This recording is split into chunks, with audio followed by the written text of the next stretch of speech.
ഇന്ന് നവംബർ 16 ശനിയാഴ്ച. സൂക്ഷിച്ചു നോക്കണ്ട, ഇത് 2017 കലണ്ടറാണ്. 24 കലണ്ടർ കാണാൻ പോലുമില്ല. ആഴ്ചയിലെ 1, 2, 3, 4, 5, 6, 7 ദിവസങ്ങളിൽ എല്ലാ ദിവസവും എനിക്ക് ക്ലാസ് ഉണ്ട്. അതുകൊണ്ട് തന്നെ ഞാനിന്ന് ലീവ് എടുത്തു. രാവിലെ ഉറക്കമെണീറ്റ് പുറത്തേക്ക് നോക്കിയപ്പോൾ കണ്ട കാഴ്ച നമ്മളെ എല്ലാവരെയും അത്ഭുതപ്പെടുത്തി. പുറത്ത് മുഴുവനും മഞ്ഞാണ്. ആദ്യമായാണ് ഈ ഏരിയയിൽ ഇങ്ങനെ മഞ്ഞൊക്കെ ഉണ്ടാകുന്നത്. അതുകൊണ്ട് തന്നെ എല്ലാവരും പുറത്തേക്ക് ഇറങ്ങി നോക്കുന്നുണ്ട്. ക്ലാസ്സിന് പോകാത്ത ദിവസം എൻ്റെ ഡ്യൂട്ടി കടയിലിരിക്കുക എന്നതാണ്. നമ്മൾ കട തുടങ്ങിയിട്ട് വർഷങ്ങളായി, എന്നാൽ പേരിടുന്നത് ഇപ്പോഴാണ്. സ്നേഹാർദ്രം സ്റ്റോർ. എങ്ങനെയുണ്ട് ഗൈസ്? അങ്ങനെ രാവിലെ ഉണ്ടായിരുന്ന വെയിലെല്ലാം കുറഞ്ഞ് മഞ്ഞ് വന്നിട്ടുണ്ട്. അയ്യോ, അങ്ങനെയല്ലല്ലോ, മഞ്ഞെല്ലാം കുറഞ്ഞ് വെയിൽ വന്നിട്ടുണ്ട്.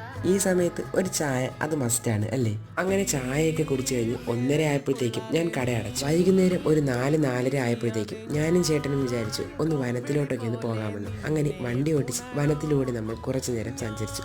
അത് അടിപൊളിയായിരുന്നു.